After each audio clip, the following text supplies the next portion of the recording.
It's the conversation with Kaotic One and Zilla, and it's going down right now. What's the first topic you want to talk about? You want to talk about Shyne? Man, I watched a documentary a couple weeks ago on Shyne Barrows. I don't know if everybody remember. He's one of the top bad boy artists back in the early 2000s, man. They thought he was gonna blow up like the next Biggie and stuff, and he was on the verge of doing that. He was raw. Had that West Indies drawl to him. Everybody thought he was copycatting Biggie, but no, he's from the same area Biggie is actually really from. Biggie is not really from New York. His mom is from I think she's Jamaican descent too. If I'm not West Indies. I know that. Yeah. So he's come from the same background. So everybody thought it was, he was trying to copycat Biggie, but no, that was his style. That was just how he talked. You could hear it in his voice when he talked. You know what I'm saying? Mm-hmm. So yeah, just dipping back, man. I seen the documentary, man, on, it doesn't matter how you start your life, how you finish it. And this dude is very prominent right now, man. Very well-respected man around the world. Forget just New York, the world. Right. You know what I'm saying? Went back to his home country and now he's the prime minister. You know what I'm saying? That is a hell of a jump from what he was doing into now. He really had a lot of time to sit down and think about it. Yeah, that too. Yeah. Go ahead. Yeah, you would think, sometimes people go in jail, they come out, Muslims, but he took a whole different path. A path you would never thought an African American to take. He became a Jew. Yeah. He studied Judaism while he was in there. Mm-hmm. All about it. After he got out, did a 2-year stint over in Jerusalem and stuff. But it woke him up. I think that trip kind of woke him up to realize that we still aren't all equal. You feel me? Yeah, yeah. As I was watching that documentary and stuff, because he was kind of conflicted, when he really got into it and went over to see him, he seen that they didn't really accept him either, as a Jew and stuff. But yeah, man. So he, even though they didn't accept him, did he still choose to practice that? Yeah, he stayed over there and practiced. Like I say, he was over there for about 2 years. Stayed over and practiced it and stuff. Then went through the whole motions. He learned it all, man. But yeah, it was just one of those, incidents, man. About Puffy and his overbearing. So let me ask you about that. Okay, now Shyne went and did that time. Basically, Puff set him up for him to go through that time, right? Right. How do you feel about him intertwining with him after he got out of prison? Well, that goes back to his upbringing in studying Jewish ethnics. Learn to forgive and forget, man. You know what I'm saying? I mean, what can you do? I mean, you know, any normal human being probably wouldn't mess with Puffy when they got out. But he went and studied a whole nother culture, man. Mm-hmm. To where, it says in the Bible, forgive and forget. I mean, you can forgive, but you ain't gonna never forget. You know what I'm saying? Right. Didn't he even accept money from Puff though? Like, didn't Puff give him some money or something like that? No.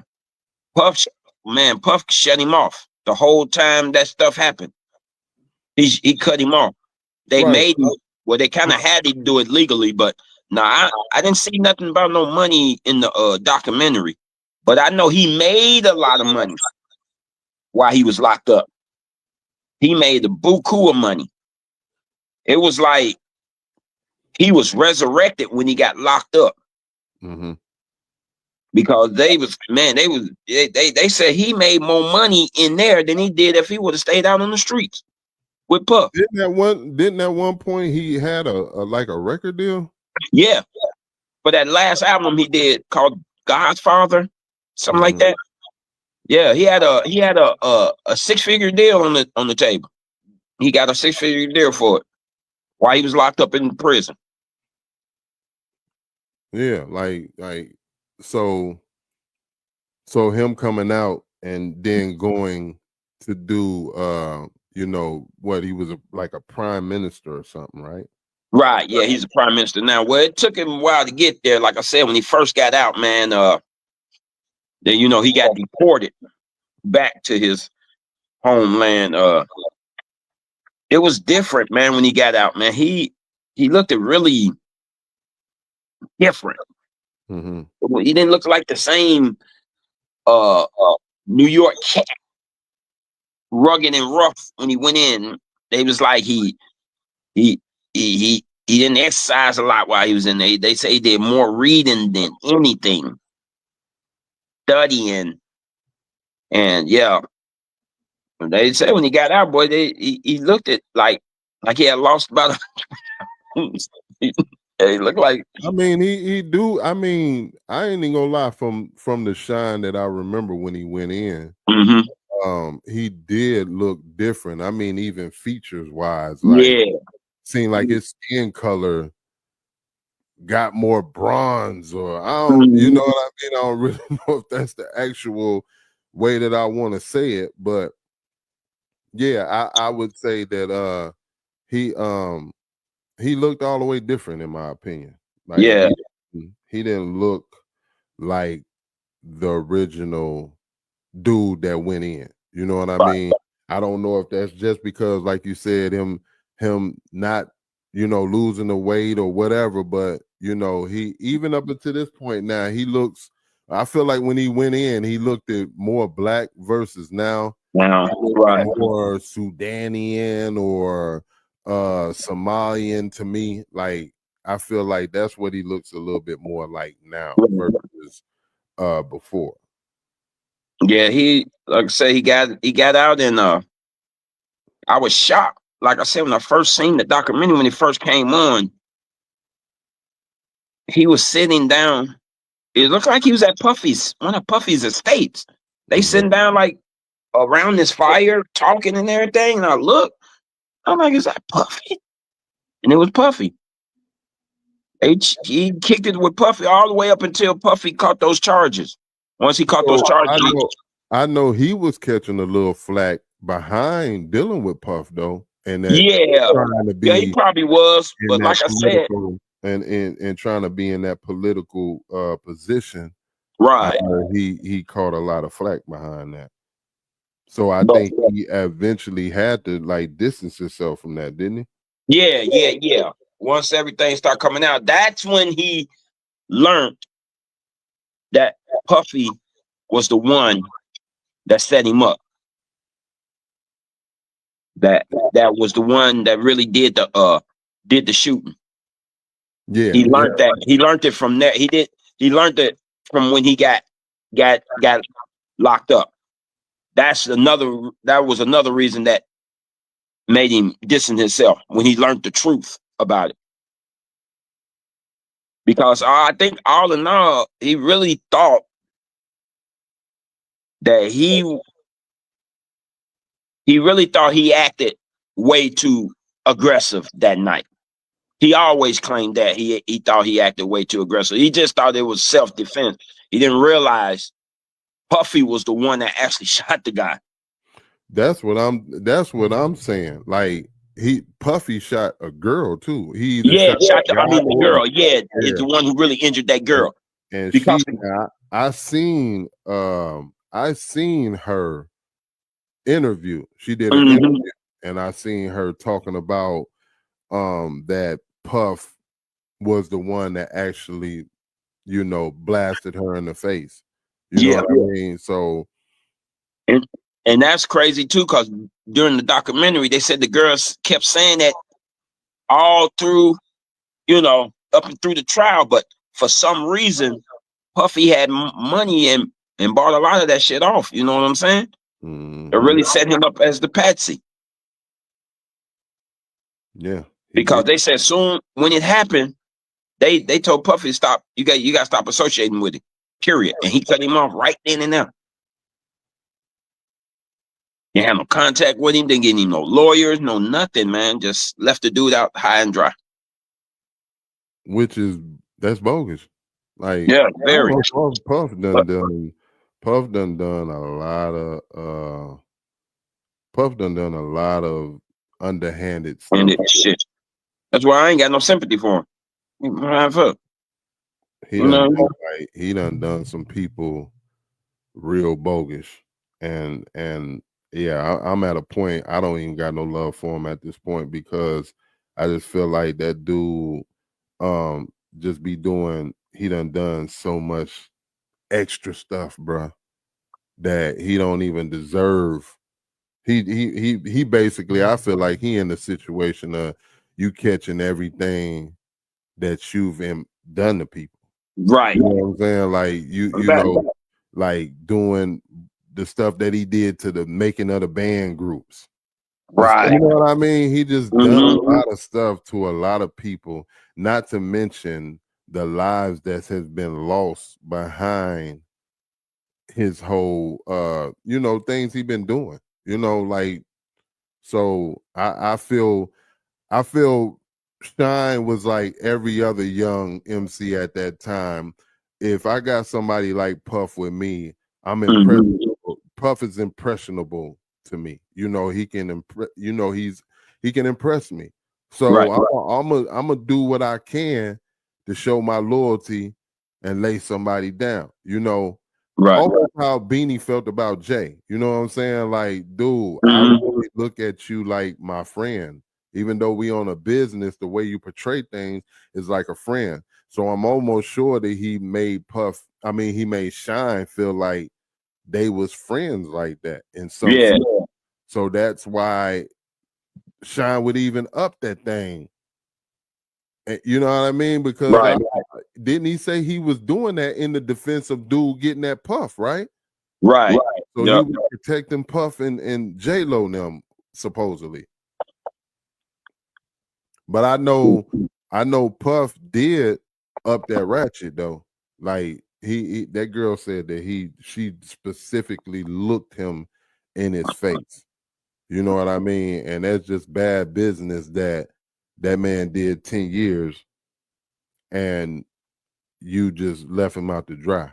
And what I think what it was that I heard was when he came home, he had offered him 50,000 or something to the effect of about, I heard about some money, and it was like an insult to Shyne after all the time. I even seen Shyne in the interview, if I'm not mistaken, I seen Shyne in an interview talking about Puff had offered him like $50,000 or something like that. And he said that was like a smack in his face to him after all the stuff that he had been through, the time served, and then you just gonna offer me like $50,000. Like, Puff is a piece of shit. Let me put it to you, then. Oh, you right, little bro. It's right here, as you just spoke on it. Yeah. He did an interview that said reaction to Diddy's offering him 50K.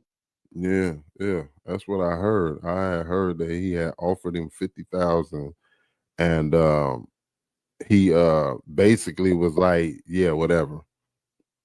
And that's to me, that was a smack in the face, dude. Like, number one, I was but it also should show it should show people, in my opinion, it should be able to show people that these industry cats looking at you for business.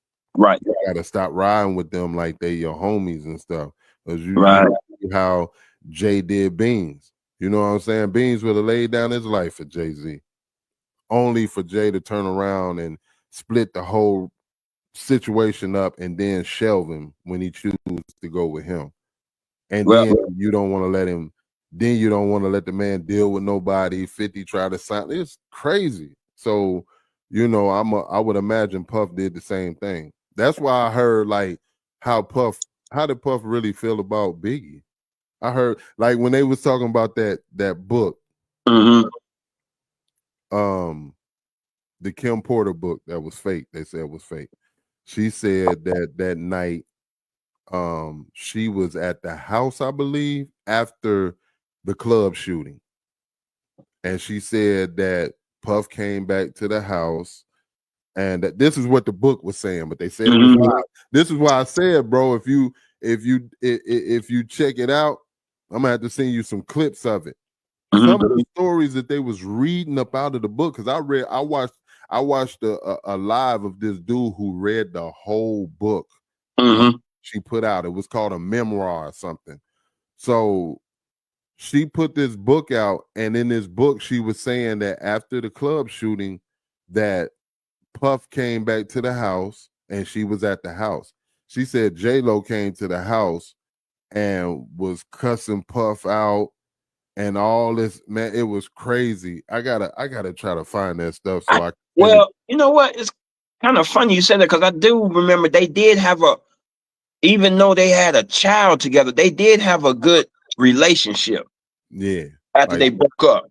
You know what I'm saying? Their relationship was like, you know, was real tight. That's why we got Denise Dudley in the building. She said, okay. Hi from Minnesota. Appreciate it. I'm right here in Minnesota too. My man right here is in Georgia. Hey.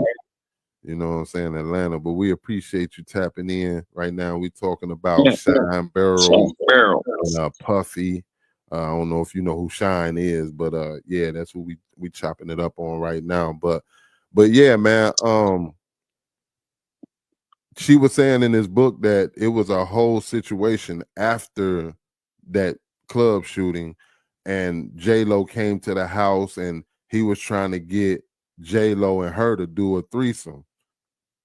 After this shooting, like all this, yeah, after all this stuff, bro. Like I'm telling you, I was when I watched the live and they was reading out the book, I promise you, I could be crazy, but I feel like a lot of the unanswered questions over a lot of stuff that we have being answered in that book. It was like it was tying everything together. It was like, you know what? I remember that missing piece because remember how we was talking about on the last live, we was talking about I told you about Puff being jealous of Tupac.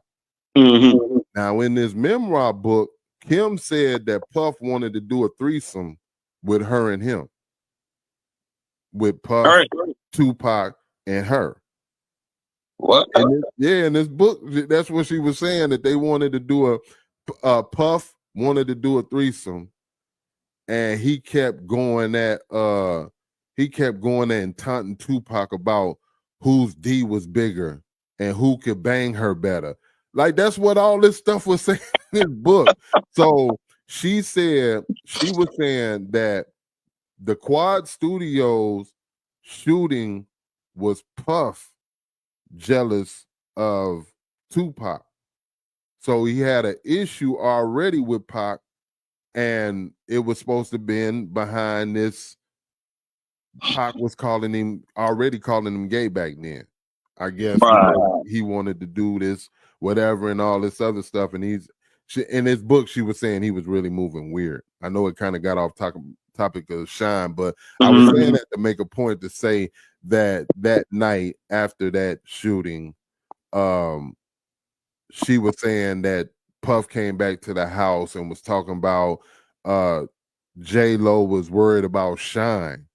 Right. Telling or saying something, and Puff was supposedly telling her that bink mother. He was calling him all kinds of names and saying he wasn't gonna say ish to nobody, and he was gonna make sure of it, and he was calming her down. And this was the details. It was in detail of what she was saying. And yeah, that was the case. We got Sip in the building. What's going on, bro? We already talking about your boy Shyne and Puff right now. Appreciate you, bro. I know you got that new project dropping.